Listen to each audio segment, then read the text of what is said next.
When I was about 9 years old, I lived with my mom and little sister in a small house in a quiet town. The street was mostly safe and kids would ride their bikes outside in summer. But even back then, there were things that didn't feel right about the house. My mom used to say it was old, and old houses make noises, but some of the things I remember from that time didn't sound like house noises. They sound like something else, something I still don't really know how to explain. The first thing started one night when I couldn't sleep. I was lying in my bed with a blanket pulled up to my chin, staring at the little glow-in-the-dark stars on my ceiling. My room wasn't very big, just a bed, a dresser, and a toy chest near the window. I remember looking at the shadows on the wall from the trees outside. The branches swayed whenever the wind blew, and I told myself that's what I was seeing. But then I noticed one shadow wasn't moving like the others. It was in the corner, down low near my toy chest. At first, I thought it was a pile of clothes or one of my big stuffed animals. I almost laughed at myself because I thought I was just being a scared kid. But then I blinked, and the shadow was gone. I remember feeling cold, like the kind of cold that comes from the inside of your body, not the air. I pulled the blanket over my head and fell asleep. The next morning, I didn't even think about it until I saw my toy chest. It was standing open, like someone had been looking inside. I never left it open because my mom would yell if toys spilled out. I closed it and didn't say anything. A few weeks later, my sister, who was only 5, told my mom she didn't like the man in the closet. I basically froze when she said it because she said it so casually as if it were just a fact. My mom brushed it off and said little kids imagine things, but I saw my sister's face and I could tell she wasn't making it up. She said he would stand in the closet at night and whisper, but she couldn't hear the words. My mom talked her in that night and said a prayer with her, but she didn't check the closet. Later that night, I woke up because I heard something dragging across my floor, like someone pulling their nails across the wood. I was too scared to move, but the sound stopped right by my bed. I was sure if I looked over the side, I'd see something staring up at me. I just froze there, clutching the blanket until I fell asleep again. The next morning, there were long scratches on the floor right by the side of my bed. They were fresh, like someone had carved into the wood. I remember running to show my mom, but she got angry. She said I must have been playing with something sharp or dragging furniture. I swore I hadn't, but she didn't believe me. After that, the nights got worse. I would hear faint whispers, almost like a radio on low volume, and it would come from my closet. Sometimes my sister would cry in her room, and when I ran in, she would be pointing at the corner, saying, "He's there, he's there." I never saw him, but I believed her. You know when someone's watching you and the hairs on your arm stand up? That's how it felt. The scariest night was in the middle of winter. I woke up and saw my bedroom door was open, even though I always shut it tight. I could see the hallway light because my mom left one on for us at night. But then, as I watched, the light in the hall went out. I thought maybe the bulb turned out. Then I heard footsteps coming down the hall. They stopped outside my door. I wanted to scream for my mom, but nothing came out. The door creaked, and I saw a tall, dark shape lean in, just its head poking into the room. I shut my eyes and pretended to be asleep. When I opened them again, the door was closed and I was alone. In the morning, I asked my mom if she had come into my room. She said no, she had been asleep all night. My sister said she saw the man again, standing by her bed. We told my mom together and she finally looked worried. She lit a candle and said a prayer in each room of the house. Things were quiet for a little while after that, but it didn't last. One afternoon, I came home from school before my mom. I was sitting on the couch doing homework when I heard the sound of the toy chest in my room slam shut. The thing is, nobody else was home. I hoped it was just the wind, but when I walked down the hall, I saw my bedroom door was wide open. My toy chest was closed, but all my toys were scattered on the floor like someone had dumped them out. I backed away and waited outside until my mom came home. When I told her, she still didn't believe me and said the cat knocked things over years later after we moved out. I asked my mom if she ever experienced anything in that house. She hesitated, then said yes, She said sometimes she would wake up and see a shadow standing in her doorway. She said she never told us because she didn't want to scare us, but she admitted she believed there was something wrong with that house. She said she thought it was a man, someone who used to live there. She never said much more, but I know what I saw, and I know what my sister saw too. Even now, as an adult, when I think about that time, I feel sick in my stomach. It wasn't imagination, it was something real, and it wanted us to know it was there. Sometimes late at night when I can't sleep, I still hear the sound of nails dragging across the floor. When I was 10 years old, my family moved into a bigger house because my mom had just gotten remarried and we needed more space. The house was nice, newer than the one we lived in before, and it was in a quiet neighborhood with a lot of trees. I thought I would be happy there. At first, everything seemed normal, but then little things started happening that made me feel like the house wasn't right. My bedroom was at the end of the hall. It had 2 big windows that faced the backyard and a closet that was deeper than the one I had before. I liked it until the first night I slept there. I woke up around midnight because I heard something moving in a closet. It wasn't loud, just soft shuffling like clothes being brushed against. I stared at the closet and told myself it was just the house settling. I know it sounds cliche, but most people, even as children, would assume small sounds coming from here and there in a house are just typical house noises that you hear every day. But then I saw the door move. It didn't swing open, but it shivered like someone had lightly pressed on it from the inside. I wanted to run to my mom's room, but I was frozen. I stayed that way until I fell back asleep, still staring at the closet. The next morning, the closet door was cracked open just a little, even though I had shut it tight. I asked my mom if she had gone in there, and she said no. She said maybe the air vent pushed it, but I knew it wasn't the air vent. The nights after that got worse. I started hearing tapping on the window glass. At first, I thought it was tree branches, but when I looked there were no branches near the window. The tapping would go on for minutes, and when I pulled the blanket over my head, it would stop. I tried to ignore it until one night I finally peeked out. I saw a pale hand pressed against the window. It was on the outside, but the window was on the 2nd floor, way too high for anyone to reach without a ladder. The hand stayed there for a long time, just pressed without moving. Then it slid down slowly and disappeared. I didn't sleep at all that night. I told my mom, and she started cracking up laughing when I told her. She didn't believe me for a second. When she saw that I wasn't just saying it as a prank or a joke, she leaned more into trying to convince me that I was probably in a half-asleep state and seeing things from my dream, but I knew that was a load of horseshit. My stepdad didn't believe me either. He said I was making it up for attention, and he also got a laugh out of it. But I started noticing he kept the hallway light on at night, so maybe he didn't feel as safe as he pretended. A month later, my little brother, who was 4, started talking about the white lady. He would say she came into his room and sat on his bed. My mom thought it was just his imagination, but one night I heard him screaming. I ran in and saw him curled up under his blanket, crying. When he finally calmed down, he said the white lady had been standing by his door, just staring at him. He said her eyes were all black. I believed him because of what I had seen at my window. I started sleeping with a blanket over my head every night, but that didn't stop the dreams. I began to dream of the white lady too.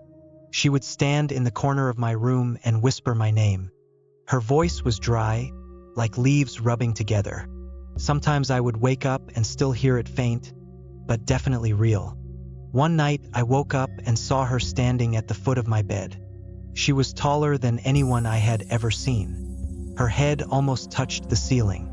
She wore a long white dress that moved even though the air was still.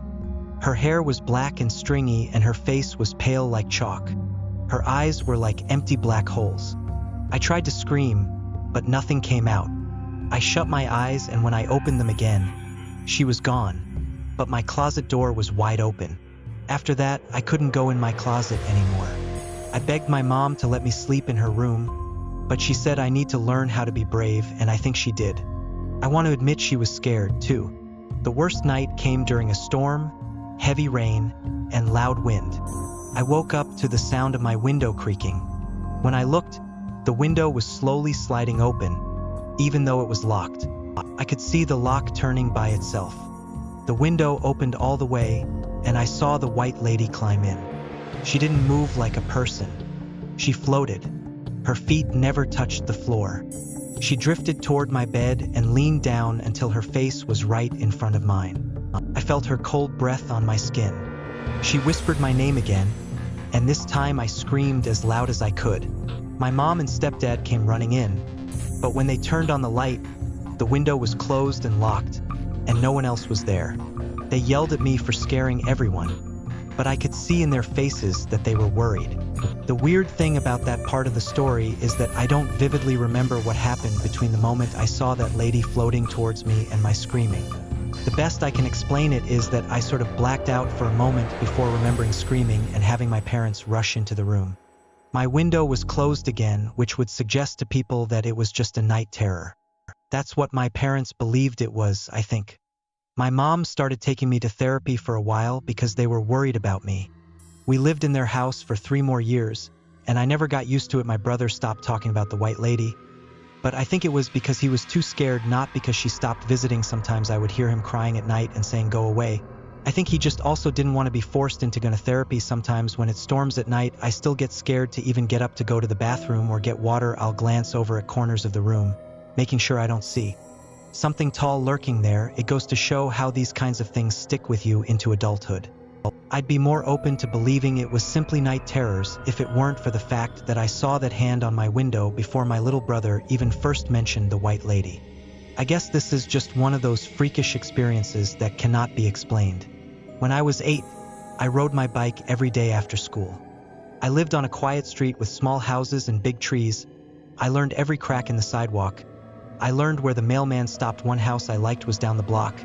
I had to ride near the corner of the block to get a view of the yard. There was a long driveway and a wide lawn. An older man stood in that driveway most afternoons. He'd always wear a hat, and he'd stand where the driveway met the sidewalk and look down the street. When I rode by, he would say hi. He never came onto the sidewalk. He never stepped off his driveway. He would call out and wave and then go back to watching his yard. I always waved back. My mother told me to never cross the street by myself, so I never crossed to actually speak to the man face to face, and the man knew that. He would call to me from his place and ask about school. He would ask about my bike. He asked if I liked the bell on my new red bike. I even remember once he told me a joke about a cat that made me laugh. We talked for weeks like that. The conversations were short. They were always from his driveway to the curb. He seemed to know small things about me without me saying them. For example, the fact that I had a little brother or my dad got a new car. I never told him these things. I thought maybe he had seen us from down the block or something, like he was just a neighbor who watched the street. One day I got a brand new bike. It was red with a shiny bell like I mentioned before. I rode down the block slow and he called out, "Nice bike." He asked if I wanted to race to the corner. I told him no because my mom would be angry. He smiled and said one day. After that, we talked about small things. He told me about a bird that liked his fence, and then about a rule about never stepping on a certain stone. Then he told me a story about a dog that would always bring a slipper back. He sounded like someone who had time to watch small things. I started looking for him when I was on my bike. Some afternoons he was there, and sometimes he wasn't. Then one week he stopped coming out. I rode down the block past the house and no one stood there. The curtains in the front window were closed.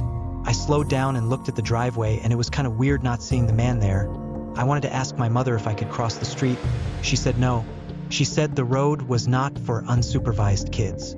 Anyway, a few days later, I saw a woman in the backyard of that house. I had never seen anyone in that yard before. I had to ride around the corner to see her. She had her hair tied back and she held a watering can, so I had to assume she was watering flowers back there. I stopped my bike down the street so she would not see me too close. I wanted to call across the road like I always did, but I don't know if I was too shy or scared of what my mother would say if I was staying out too late. The woman didn't seem to notice me any more than I noticed her though. A few days later, I rode by again and the woman was on the back porch. She had a mug in her hands. I sat on my bike and watched for a bit. Then she opened a small side door and went around the house. I pedaled slowly to the corner and waited where the sidewalk curved. I looked down the block just to ensure my mom wasn't outside. Then I decided I would quickly cross the street. I pushed my pedals and crossed like my life depended on it. The house looked bigger from up close. The driveway was long and sloped down to the road. I felt like I was not allowed to be there. I stopped at the end of the driveway near the back gate. The woman heard me. She turned and saw a small boy with a red bike standing at the gate. She looked surprised but not angry. She came to the gate and opened it, and she asked what I was doing back there. I told her about the man on the driveway and that he would use to say hi when I would. Bike passed. I told her he knew my name and that he said he would race me one day. She wiped her hands on her dress like she had been working and then said the man I described sounded like her husband. I smiled, thinking she would say, "He went on a trip where he's inside and she'll go get him." But she didn't smile. She said he had died the year before. She said he died in his chair. His name was Harold. I felt a cold space open in my chest. I asked her if she had a picture. I wanted to see him. She went inside and returned with a small frame. The photograph showed a man with the same hat and the same broad smile. He actually bore a resemblance to the man I'd always seen. Then the woman said the photo was new, taken only a couple of years ago. She said her husband had a scar across his cheek since he was young. I looked at the photo close, and the man in the picture had a thin, pale scar from ear to mouth. I remembered the man on the driveway. He had no scar. He had a round, plain face and smooth skin. The hat matched and the smile matched, but the scar did not. I told her I once saw a mark on the man's face, but I thought he rubbed his cheek once. She said that that scar had been there for a long time, but that he'd hide it under stubble sometimes. She said again that her husband had died and that no one else lived in the house. She said she had moved back last summer to take care of the garden, and that she never seen or heard anyone standing in the driveway. I honestly started to get kind of scared at this point. I thanked her and backed down the driveway. I didn't look back into the yard again. I rode home slow and put the bike in the garage. The bike ride back was kind of like how when you almost get into a car accident, you'll drive home the rest of the way in silence with the radio off. My mom didn't ask any questions when I got home. She just told me to be careful. That night I couldn't sleep. I thought about the man with the hat. I thought about his laugh and the way he said my name, and I thought about the scar in the photograph. The next day I went by the house and the curtains were open. Sunlight touched the porch and driveway, but no one stood in the driveway. I waved from the corner, but no one waved back, so I pedaled away. For a while nothing else happened. I tried to forget. I made new routes on my bike. I talked with kids on other blocks. Weeks passed. Then one night I woke up and heard my name. It sounded like someone outside the house near my window. The voice was familiar. It said my name like the man across the street used to say it. I sat up fast and my head started spinning over the light sound of raindrops outside. I knew for a fact I was hearing my name being repeatedly called. I shouted for my mother and then threw the covers over myself, hiding. She came in a hurry and sat by the bed. I told her about the voice outside my window. She rubbed my back and told me it was the wind to make me feel better. She went to the window and lifted the blinds. She said there wasn't anyone out there, so I went over to check myself. There was a light rain outside, but other than that my mom was right. My father got up and checked the locks to the windows and doors. He looked outside with a flashlight, which made me feel better.